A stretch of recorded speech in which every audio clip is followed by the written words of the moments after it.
দেশের মধ্যে সবচেয়ে বেশি অপরাধ করা হয়েছে সাতক্ষীরায়। আমাদের উপর ঝাল মেটাচ্ছে কেন সাতক্ষীরার মানুষ ন্যায়, ইনসাফ এবং ইসলামের পক্ষে অবস্থান নিল।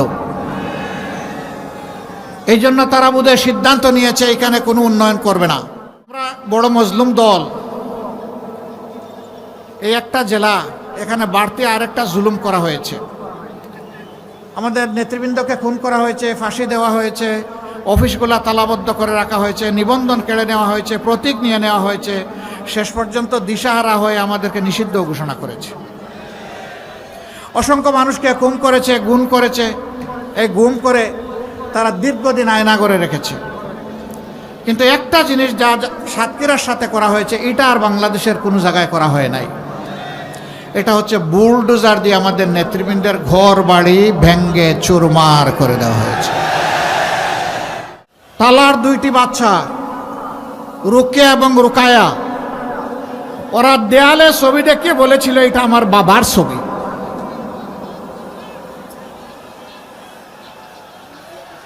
আমরা দুইজন বয়স্ক মানুষ এসেছিলাম। ভাই, সাংবাদিকরা দায়িত্ব পালন করবেন, কেউ বসার কথা বলবেন না, আপনারা বসে থাকেন, ওনারা পেশাগত দায়িত্ব পালন করবেন।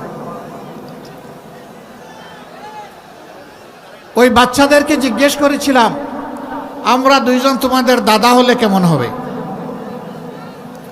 বড় মেয়েটা একটু সময় নিয়ে বলল, বড় মানে কি? তখন তার বয়স মাত্র 6.5-7 বছর।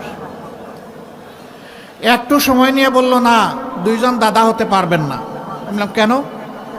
আমরা দাদা হওয়ার মতো বয়সে আসেন। এই কথা আসছেন, তাই সমস্যা কি? তো আমার বয়োজ্যেষ্ঠ যিনি, তার দিকে আঙ্গুল নির্দেশ করে বলল, উনি হবেন দাদা আর আপনি হবেন আমার নানা। আল্লাহু আকবার! তার উইজডম, তার প্রজ্ঞা আমাকে সেদিন বিমোহিত করেছিল। আমি শুনলাম এই মেয়েটার বিয়ে হয়ে গেছে। আল্লাহ তাআলা তাকে দুনিয়ায়ও সুখী করুন, আখিরাতেও সুখী করুন। বিয়ে তো হলো ঠিকই, কিন্তু বিয়ের দিন মা বাবা দুইজনে তো বিদায় দেয় চোখের পানি দিয়ে গোলাপ ফুলটাকে, আদরের দুলালিকে। সেই আসরে নিশ্চয়ই সে তার বাবাকে খুঁজেছে, কিন্তু বাবাকে তো কেউ ফেরত দিতে পারবে না।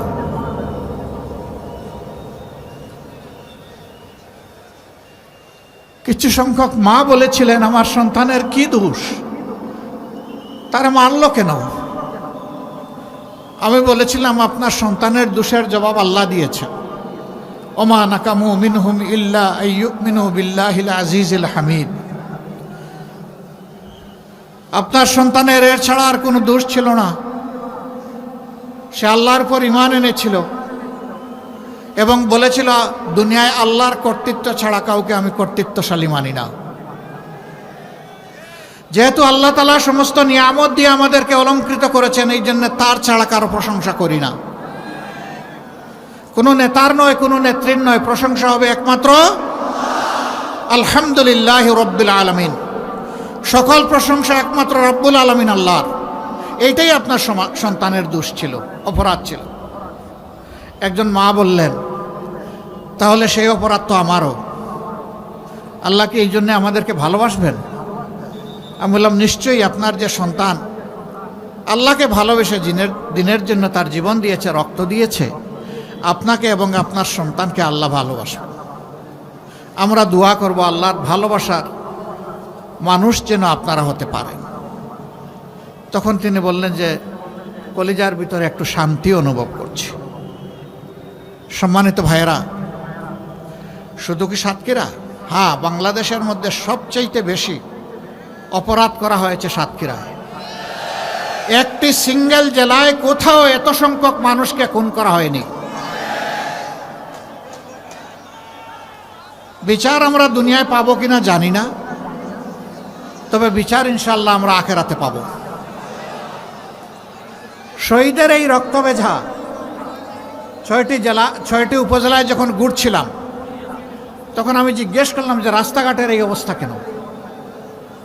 বলে যে সরকার এই দেশের অংশ, এটাকে স্বীকার করে না। আমাদের উপর ঝাল মেটাচ্ছে কেন সাতক্ষীরার মানুষ ন্যায়, ইনসাফ এবং ইসলামের পক্ষে অবস্থান নিল। এই জন্য তারা বোধহয় সিদ্ধান্ত নিয়েছে এখানে কোনো উন্নয়ন করবে না। দিন যায়, রাত পোহায়, সপ্তাহ যায়, মাস যায়, বৎসর গড়ায়। মানুষ হয়তো মনে করে আমি বোধহয় আর মরব না, আমার ক্ষমতা, আমার তখ্ত চিরদিন এইভাবে থাকবে। কিন্তু আল্লাহ স্মরণ করে দিয়ে বলেন, আউযু বিল্লাহি মিনাশ শাইতানির রাজিম, কুলিল্লাহুম্মা মালিকাল মুলকি তুতিল মুলকা মান তাশাউ ওয়া তানজিউল মুলকা মিম্মান তাশাউ ওয়া তুইজ্জু মান তাশাউ ওয়া তুযিল্লু মান তাশাউ বিয়াদিকাল খায়র ইন্নাকা আলা কুল্লি শাইইন কাদির।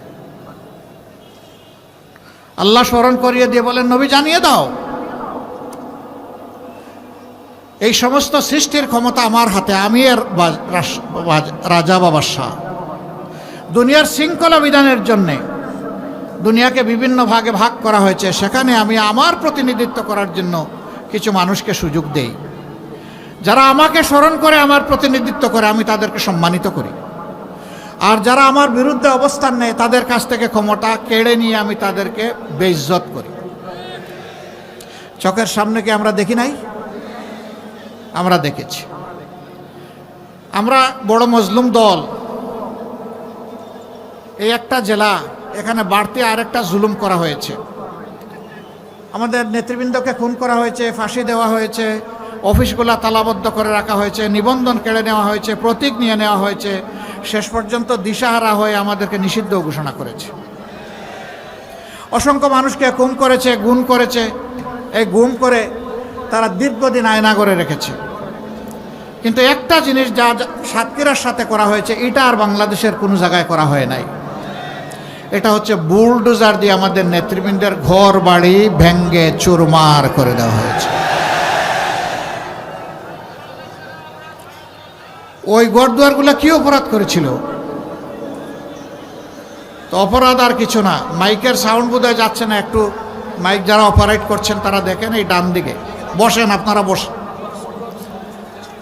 সম্মানিত ভাই ও বোনেরা, আগেই বলেছি সাতক্ষীরার মানুষের অপরাধ ন্যায় ইনসাফ এবং ইমানের পক্ষে, ইসলামের পক্ষে অবস্থান নেওয়া।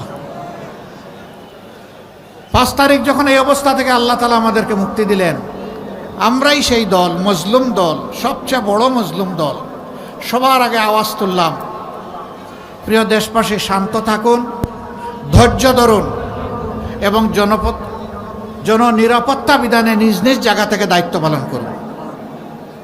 আমরা বলে দিলাম, দুঃখ বেদনা যন্ত্রণা যাই থাকুক, আল্লাহ তাআলা জুলুমের হাত থেকে আমাদেরকে মুক্ত করেছেন। আমরা সেজদায় পড়ে আল্লাহর শুকরিয়া আদায় করি, আমরা কারো উপর প্রতিশোধ নেব না।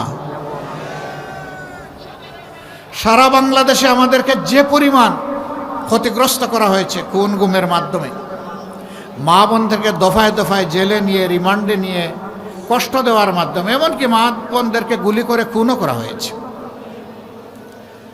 কিন্তু আমরা ধৈর্য ধরলাম, কি জন্যে? আল্লাহ তাআলার জন্য। কি জন্য? এই দেশকে ভালোবাসি। কি জন্য? এই দেশের মানুষকে ভালোবাসি। আমরা আমাদের কর্মীদেরকে সর্বত্র বলে দিলাম, সহকর্মীদেরকে, কোথাও মানুষের জীবন, সম্পদ এবং ইজ্জতের দিকে হাত এবং চোখ বাড়ানো যাবে না। আলহামদুলিল্লাহ, সাতক্ষীরা সহ সারা বাংলাদেশে কোথাও আমাদের নেতা কর্মীরা চান্দাবাজ হয়ে ঝাঁপিয়ে পড়ে নাই জনগণের উপরে, কোথাও কোনো কিছু দখল করে নাই, কোথাও মামলা বাণিজ্য করে নাই। যে মানুষ দোষ করে নাই তাকে মামলার আসামি কোথাও বানানো হয় নাই। হাজার হাজার মামলাও আমরা করি নাই, প্রত্যেকে কিছু মামলা করা হয়েছে যারা করতে চেয়েছেন। আমরা কাউকে উৎসাহিত করি নাই, বলেছি ক্ষমা মহত্বের লক্ষণ, পারো ক্ষমা করে দাও, আল্লাহ তোমাকে দুনিয়া আখিরাতে ক্ষমা করবেন। এর বিনিময়ে দুনিয়ায় আল্লাহ দিবেন, আখিরাতেও দিবেন। আর যারা ন্যায় বিচার চাও, চাওয়ার অধিকার আছে, তোমরা আদালতে ন্যায় বিচার চাইলে আমরা তোমাদের পাশে থেকে সকল সহযোগিতা দেব। কিন্তু সাবধান, একটা নিরপরাধ নারী কিংবা পুরুষকে মামলার আসামি করা যাবে না। বাংলাদেশে 8টা মামলা এমন আছে যেটা আসামি আমাদের মামলায় মাত্র একজন। আমরা দ্বিতীয় কোনো ব্যক্তি অপরাধী খুঁজে পাইনি, তাই দ্বিতীয় কোনো নাম আমরা দেইনি। আমাদের মামলায় সর্বোচ্চ আসামির সংখ্যা একটা মামলায় আছে 98। কিন্তু আমাদের মতোই 15টা বছর অনেকে মজলুম ছিলেন, অন্যান্য দল, বিএনপি সহ। আলিম ওলামা সহ কার উপর নির্যাতন করা হয় নাই। সাংবাদিক, আলিম ওলামা, রাজনৈতিক দল, প্রতিপক্ষ, কাউকে ছেড়ে কথা বলা হয়নি। সেই মামলাগুলোতে অনেকের মামলায় 1000, 1200, 800, 900 আসামি আছে। সেইটা দিয়ে বাণিজ্য করা হচ্ছে, মানুষকে হয়রানি করা হচ্ছে। আমরা স্তম্ভিত, বাংলাদেশ আমরা লজ্জিত। যারা নিজেরা জুলুমের শিকার হয়ে মজলুম ছিলাম, তাদেরই কেউ কেউ আবার জালিম হয়ে গেলাম। এটা আমরা চাই না। সাতক্ষীরার কিছু সঙ্গত দাবি এখানে সম্মানিত জেলা আমির পেশ করেছেন। সাতক্ষীরাকে বঞ্চিত রাখা হয়েছে 15.5 বৎসর। সৎ মায়ের সন্তানের মতো আচরণ করা হয়েছে। আমরা আপনাদের কাছে আহ্বান জানাই, অনুরোধ জানাই, সাতক্ষীরার 4টা আসন ইনশাআল্লাহ আপনারা ন্যায় এবং ইনসাফ কায়েমের জন্য, জনগণের সরকার কায়েম করার জন্য, দিনদার সরকার কায়েম করার জন্য, মদিনার শাসনের আমলে একটা সুশাসন কায়েম করার জন্য আপনারা যদি আমাদেরকে উপহার দেন, তাহলে আপনাদের প্রতি আমরা গভীর কৃতজ্ঞতা প্রকাশ করব এবং এই ঋণ পরিশোধ করার জন্য পুরা সময় জুড়ে আমরা চেষ্টা করব ইনশাআল্লাহ। আপনাদের সাথে আলোচনা করে আপনাদের সমস্যাগুলা সমাধান করা হবে ইনশাআল্লাহ। উপর থেকে কিছুই চাপিয়ে দেওয়া হবে না।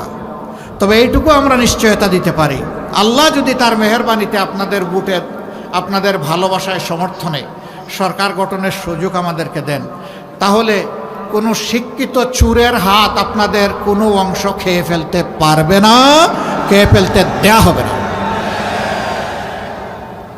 এই দুঃখী বাংলাদেশের সম্পদ লুট করে কিছু লোক, কিছু রাজনৈতিক দুর্বৃত্ত এবং কিছু লোক জনগণের সেবক হয়ে এমন এমন কাজ করেছে যে তারা দেশের সম্পদ লুণ্ঠন করে বিদেশে পাচার করেছে।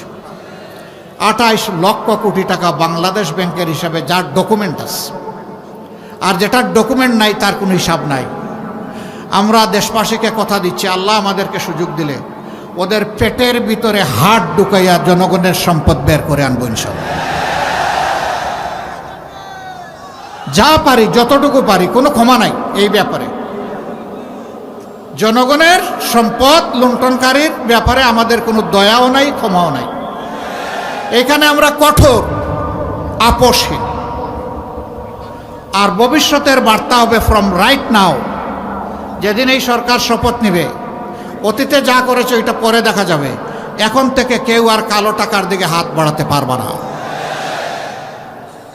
আমরা সম্মানের সাথে সকল পেশার, সকল শ্রেণীর রাষ্ট্রের সেবক, কর্মকর্তা, কর্মচারীদেরকে বাঁচার পরিবেশ তৈরি করে দেব। যারা ঝুঁকিপূর্ণ পেশায় দায়িত্ব পালন করেন তাদের স্যালারি হবে সম্পূর্ণ আলাদা। যিনি 9টা 5টা অফিস করেন, যার জীবনের কোনো ঝুঁকি নাই, নিরাপত্তার সাথে গিয়ে দায়িত্ব পালন করে আসেন, আর যে 24 ঘন্টা রাউন্ড দ্য ক্লক 2 চোখ তার খোলা রেখে দায়িত্ব পালন করতে হয়, তাদের উপরের বেতন কাঠামো এক হওয়া চরম বেইনসাফি। আমরা অবশ্যই এটা দূর করব। ইনসাফ কায়েমের অর্থ এটা নয় যে সবাইকে সমান দিতে হবে। ইনসাফ কায়েমের মানে হচ্ছে সবাইকে তার ন্যায্য পাওনা দিতে হবে। ইনশাআল্লাহ আমরা সেটাই করবো, আল্লাহ যদি তৌফিক দেন। সম্মানিত ভাইরা, এখন তো মাঘ মাস নাকি না, সাতক্ষীরা চৈত্র মাস, মাঘ মাস। তারপরে আজকের রোদ একটু কঠিন, আমরা দুঃখিত। আল্লাহ তাআলা এই ত্যাগের বিনিময়ে আপনাদেরকে দান করবেন। ইলেকশন হবে ইনশাআল্লাহ আগামী 12 তারিখ। 2টা ভোট আমরা দেব। সারা বাংলাদেশে জনগণের স্রোত তৈরি হয়েছে ন্যায় এবং ইনসাফের পক্ষে, পরিবর্তনের পক্ষে, বস্তা পচা রাজনীতির বিপক্ষে, দুর্নীতির বিপক্ষে, ফ্যাসিবাদের বিপক্ষে, জুলুমতন্ত্রের বিপক্ষে, মা বোনদেরকে বেইজ্জত করার বিপক্ষে, ইজ্জত দেওয়ার পক্ষে। কিছু মানুষ এই অবস্থা দেখে তারা মাথা গরম হয়ে গেছে। আরে ভাই, মাঘ মাসে এত গরম হলে চৈত্র মাসে কি করবা তোমরা? ঠান্ডা থাকো। বাংলাদেশের যুবকেরা জানিয়ে দিয়েছে রায় দিয়ে, আমরা ইনসাফের সাথে আছি, আমরা পরিবর্তনের বাংলাদেশের সাথে আছি, সংস্কার যারা জানে প্রাণে চাইবে আমরা তাদের সাথে আছি। অলরেডি পাঁচটা সর্ববৃহৎ পাবলিক বিশ্ববিদ্যালয়ের ছাত্রছাত্রীরা এটা জানিয়ে দিয়েছে। মাথা গরম হওয়ার কিছু কারণও আছে। যখন বিশ্ববিদ্যালয়ের একজন মেয়েকে জিজ্ঞেস করা হয় যে আপনি কেন ছাত্র শিবিরকে ভোট দিলেন, বলে যে উই ফিল প্রাউড, কারণ ছাত্র শিবির আমাদের নিরাপত্তা নিশ্চিত করেছে, করবে। আমাদেরকে মানুষ জিজ্ঞেস করে আপনাদের বাংলাদেশটা কেমন হবে, আমরা বলি 4 মাসের ডাকসু যেমন হয়েছে আগামীর বাংলাদেশও তেমন হবে ইনশাআল্লাহ। রিসেন্টলি একজন মা, একজন বোন, পোশাকে তিনি আধুনিকা, তাকে সাংবাদিক বন্ধু জিজ্ঞেস করেছেন আপনি কাকে চান আগামীর বাংলাদেশে? তিনি বলছেন জামাত। বলছে আশ্চর্য, আপনার এই পোশাক নিয়ে আপনি জামাত চান? তো জামাত যদি রাষ্ট্রের দায়িত্বে আসে, ওরা বলছে ক্ষমতায় আসে, তাইলে আপনাকে তো এই পোশাক পরতে দিবে না। বলে পরবো না। বলে যে অন্য পোশাক পরতে হবে। পরবো। আপনি কেন জামাতকে চান? বলে যে জামাত আসলেই দেশটা ঠিক হবে। জিজ্ঞেস করেন সাংবাদিক বন্ধুটি যে জামাতের কোন জিনিসটি আপনার ভালো লাগে? কয় যে পুরা জামাতকেই আমার ভালো লাগে। This is reality of Bangladesh. তিলে তিলে জ্বলে জ্বলে দেশপ্রেমের কঠিন পরীক্ষা দিয়ে অন্যায় এবং আধিপত্যবাদের কাছে মাথা নত না করে নিজ দলের নেতারা, দায়িত্বশীলরা যেখানে হাসি মুখে ফাঁসির কাস্টে গিয়ে দাঁড়িয়েছেন, সেই দলকে আপনি ভাই ভয় দেখাবেন না। কিন্তু কিছু লীগ, তারাও মায়ের পেট থেকে জন্ম নিয়েছেন, আমরা সকলেই মায়ের পেট থেকে দুনিয়া এসেছি, তারা আমাদের মায়েদের ইজ্জতের উপর হাত দিয়েছেন। আমরা তাদেরকে অনুরোধ করি তোমরা তোমাদের মাদেরকে সম্মান করতে শেখো। যারা নিজের মাকে সম্মান করতে পারে তারা গোটা জাতির মায়ের জাতিকেও সম্মান করতে পারে। আর যারা নিজের পরিবারে নিজের মাকে সম্মান করতে জানে না, তারা অন্য মাকেও সম্মান করতে পারবে না। আমরা তাদেরকে অনুরোধ করি ফিরে আসো, এই অপকর্ম করবা না। মনে রাখবা আমাদের জীবনের চেয়ে আমাদের মাদের ইজ্জতের মূল্য আমাদের কাছে বেশি। সুতরাং কোথাও আমাদের মাদের সাথে অশালীন আচরণ করলে আমরা কাউকে ছেড়ে দিয়ে কথা বলবো না। বিশেষ করে যুবকদের প্রতি আমার অনুরোধ, কোনো মায়ের ইজ্জতের এইরকম কোনো খবর পেলে জান প্রাণ দিয়ে সেখানে গিয়ে ছুটে হাজির হবা এবং বলে দিবা ইনি আমার মা। আমরা আমার মায়ের মতো সমস্ত নারীদেরকে সম্মান করি। তোমরা কেন হাত বাড়িয়েছ জবাব দিতে হবে। কোথাও ছেড়ে কথা বলবো না। মাদেরকে আমরা স্পষ্ট বলি ইনশাআল্লাহ ইনসাফের বাংলাদেশ যেদিন কায়েম হবে, ঘরে চলাচলে এবং কর্মস্থলে সর্বাগ্রে আপনাদের শতভাগ নিরাপত্তা নিশ্চিত করা হবে ইনশাআল্লাহ। এবং ইজ্জতের সাথে দেশ গড়ার কাজে আপনারা অংশগ্রহণ করবেন। কোনো অপপ্রচারকে পাত্তাই দেবেন না। মিথ্যাবাদীরা অনেক কিছু বলতে পারে, আমরা বিশ্বাস করি দেশবাসী ওই মিথ্যা অপপ্রচারকে বিশ্বাস করে না। একদিকে কেউ কেউ মেয়েদের হাতে ফ্যামিলি কার্ড দিবেন, আরেক দিকে আমার মায়ের গায়ে হাত দিবেন। এ কেমন ফ্যামিলি কার্ড? আপনি যদি সত্যি মাকে সম্মান করেন তাহলে সর্বত্র সম্মান দেখাতে হবে, সব মাকে সম্মান দেখাতে হবে। আজকে যে বাচ্চাটার বয়স, শিশু বাচ্চা, মেয়ে বাচ্চার বয়স 1 বছর, সেও আমার মা। কারণ সে যখন বড় হবে তখন সেও কোনো না কোনো সন্তানের মা হবে ইনশাআল্লাহ। প্রত্যেকটি নারীকে এইভাবেই মা হিসাবে গণ্য করতে হবে। প্রিয় দেশবাসী, যুবকদের হাতে আমরা বেকারের ভাতা উঠাই দেব না। আমরা মনে করি যুবকদেরকে বেকার ভাতা দেওয়া মানে তাদেরকে অপমানিত করা। যুবকরা কারো বেকার ভাতা চায় না। যুবকরা সম্মানের সাথে লড়াই করে দেশ গড়তে চায়। সেই যুবকদের হাতকে ইনশাআল্লাহ দক্ষ নাগরিকের হাত, দেশ গড়ার কারিগরের হাতে আমরা পরিণত করব ইনশাআল্লাহ, উপযুক্ত শিক্ষা এবং প্রশিক্ষণ দেওয়ার মাধ্যমে, এবং এর দায়িত্ব পালন করবে রাষ্ট্র। এরপরেই এই যুবকদের হাতে আমরা মর্যাদার কাজ তুলে দেব। তখন যুবকরা খুশি হয়ে বলবে, আমি দেশের একজন গর্বিত নাগরিক, দেশ গড়ার কাছে আমারও একটা অংশ আছে। সম্মানিত ভাইয়েরা, এই সাতক্ষীরা জেলা অনেক কারণেই সম্মানিত। এই জেলায় কাজী শামসুর রহমান সাহেবের মতো নেতা ছিলেন, অধ্যক্ষ মৌলানা আব্দুল খালিক রাহিমাহুল্লাহর মতো নেতা ছিলেন, আমরা তাদেরকে গভীর, মৌলানা রিয়াসত আলী রাহিমাহুল্লাহর মতো নেতা ছিলেন, আরও অনেকে ছিলেন।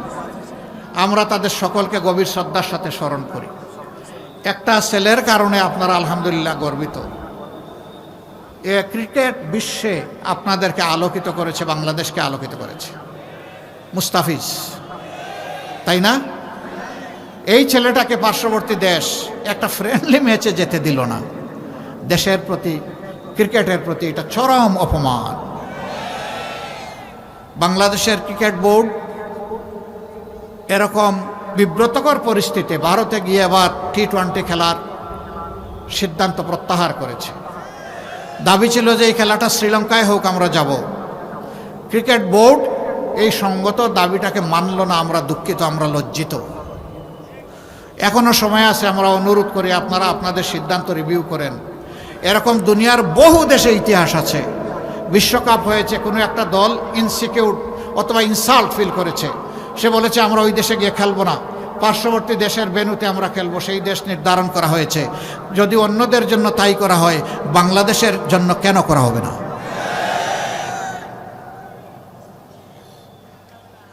দেশপ্রেমের নজির এবং সাক্ষ্য আমাদেরকে সর্বত্রই রাখতে হবে ইনশাআল্লাহ। আমরা আমাদের প্রতিবেশীদেরকে বন্ধু এবং প্রতিবেশী হিসাবে দেখতে চাই। আমরা তাদের সাথে উত্তম আচরণ করতে চাই, কিন্তু আমরা তাদের কাছ থেকেও উত্তম আচরণ চাই। আমাদের কথা সাফ, আমরা ন্যায়সঙ্গত পন্থায় কারো কোনো ক্ষতি না করেই তাদের সাথে উত্তম সম্পর্ক আমরা রাখতে চাই, আমরা উত্তম বন্ধু হিসাবে রাখতে চাই। কিন্তু আল্লাহর কসম, আমরা কাউকে প্রভু হিসাবে আসতে দেব না। প্রভু আমাদের একজন, আল্লাহ রাব্বুল আলামিন, এর বাইরে আমাদের কোনো প্রভু নাই। এই ব্যাপারে আমরা আপোষহীন।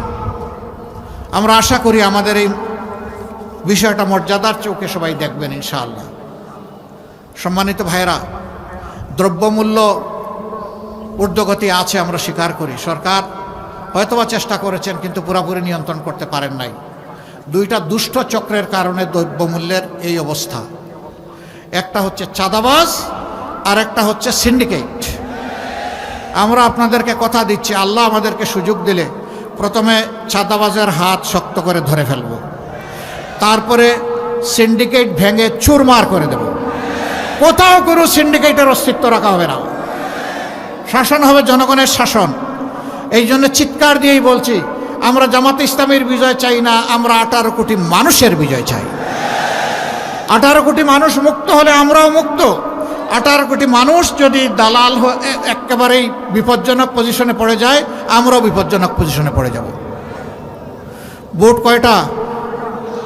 একটা হা অথবা না, তাই না?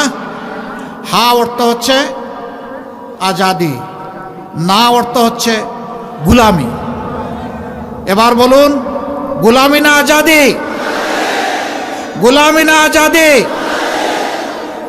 সম্মানিত ভাইয়েরা, সেই আজাদি নিশ্চিত করার পক্ষে 12 তারিখ প্রথম সিলটি পড়বে হা ভোটে ইনশাআল্লাহ। হা ভোট জয়ী হলে বাংলাদেশ বিজয়ী হবে, হা ভোট হেরে গেলে বাংলাদেশ হেরে যাবে ইনশাআল্লাহ। আল্লাহ আমাদেরকে সাহায্য করবেন, হা ভোট বিপুল ব্যবধানে বিজয়ী হবে ইনশাআল্লাহ। আমরা আমাদের সমস্ত পরিবারের সদস্য, প্রতিবেশী, আপনজন, প্রিয়জন, কর্মস্থলের সঙ্গী, সাধারণ মানুষ, পাড়াপড়শি সবাইকে ইনশাআল্লাহ আমরা হা ভোটের পক্ষে ভোট দেওয়ার জন্য আহ্বান জানাবো। কারণ হা ভোট সবাইকে আজাদি এনে দিবে, গুলামি থেকে মুক্ত করবে। 2 নম্বর ভোটটি আমরা চাই দাঁড়িপাল্লায়। কেন? এটি ইনসাফের প্রতীক। অবশ্য দাঁড়িপাল্লার সাথে আরও 10টা প্রতীক আছে, সবাই নিবন্ধিত। যাকে যেখানে দেওয়া হয়েছে প্রতীক হাতে তুলে আমরা সবাই জান প্রাণ দিয়ে তাদের পক্ষে কাজ করব ইনশাআল্লাহ। 11টি দল আমরা ঐক্যবদ্ধ বাংলাদেশ চাই বলেই 11 দল ঐক্যবদ্ধ হয়েছে। আমরা কোনো বিভক্ত বাংলাদেশ চাই না, অতীতের কাসুন্দি শুনতে চাই না।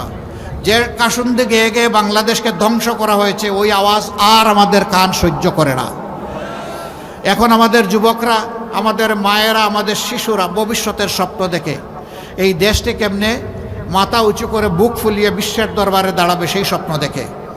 আমরা এই যারা স্বপ্নচারী তাদেরকে কথা দিচ্ছি, আপনাদের স্বপ্ন বাস্তবায়ন হবে আমাদের পবিত্র দায়িত্ব। আমরা বাংলাদেশে ইনসাফের ভিত্তিতে দিনের নির্দেশনার আলোকে এই দেশকে গড়ে তুলতে চাই পর্যায়ক্রমে ইনশাআল্লাহ। এখানে মুসলমানদের মধ্যেও আমাদের অনেক মতামত আছে, কিছু কিছু ব্যাপারে সবার মিলে না।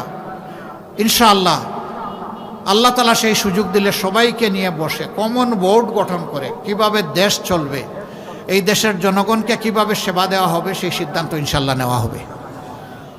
সবাইকে বুকে টেনে নিয়েই আমরা ইনশাআল্লাহ করব। আমি 12 তারিখ ইনসাফের পক্ষে, ন্যায়ের পক্ষে, আধিপত্যবাদের বিরুদ্ধে, ফেসিবাদের বিরুদ্ধে শক্তভাবে মজবুতভাবে দাঁড়ানোর জন্য, জেগে ওঠার জন্য সাতক্ষীরাবাসীকে আহ্বান জানাচ্ছি। শেষ পর্যায়ে এসে যে 4টা আসনে দেশবাসীর প্রতিনিধিত্ব করবেন, আগামীর প্রসপারাস বাংলাদেশের প্রতিনিধিত্ব করবেন, সেই 4জন ভাইয়ের হাতে আমরা একে একে ইনশাআল্লাহ ইনসাফের প্রতীক দাড়িপাল্লা তুলে দেব। প্রথমেই সাতক্ষীরা 1 আসন, টালা, কলারুয়া, পাটকেলঘাটা, তাই না? ও একসাথে সবাই? ও এটা এই জন্য বড় করা হয়েছে যাতে 4 জনকে ভাগ করে দেওয়া যায়। মাশাআল্লাহ, আলহামদুলিল্লাহ। উত্তরবঙ্গ থেকে আমার সফর শুরু হয়েছে, এত বড় পাল্লা আর কোনো জায়গায় আমি দেখি নাই। আল্লাহ তাআলা এই বড় পাল্লার মর্যাদা এখানে আরও বড়ত্বের সাথে কায়েম করে দিন। এখানে 1 নম্বরে জনাব অধ্যক্ষ ইজ্জতুল্লাহ, যিনি বাংলাদেশ জামাতে ইসলামীর কেন্দ্রীয় নির্বাহী পরিষদের সদস্য। সাতক্ষীরা 2 বিশিষ্ট আলেমে দ্বীন এবং শিক্ষাবিদ হযরত মাওলানা মুহাদ্দিস আব্দুল খালেক। সাতক্ষীরা 3 মুহাদ্দিস রবিউল বাশার। সাতক্ষীরা 4 গাজী নজরুল ইসলাম, সাবেক এমপি। ইনশাআল্লাহ তাআলা আজিম আগামীতে সবাই হবেন আপনাদের দুয়া এমপি। ভাই মার্কা আছে? একটু জোরে বলুন, কোন সে মার্কা? আরো জোরে। সাতক্ষীরায় সারা দেশে 12 তারিখ সারাদিন ইনশাআল্লাহ বিজয় হবে। জাযাকুমুল্লাহু খায়রান, বারাকাল্লাহু ফি হায়াতিকুম। আসুন একটু স্লোগান দিয়ে আমরা বিদায় নেই। লিল্লাহিত তাকবীর, লিল্লাহিত তাকবীর।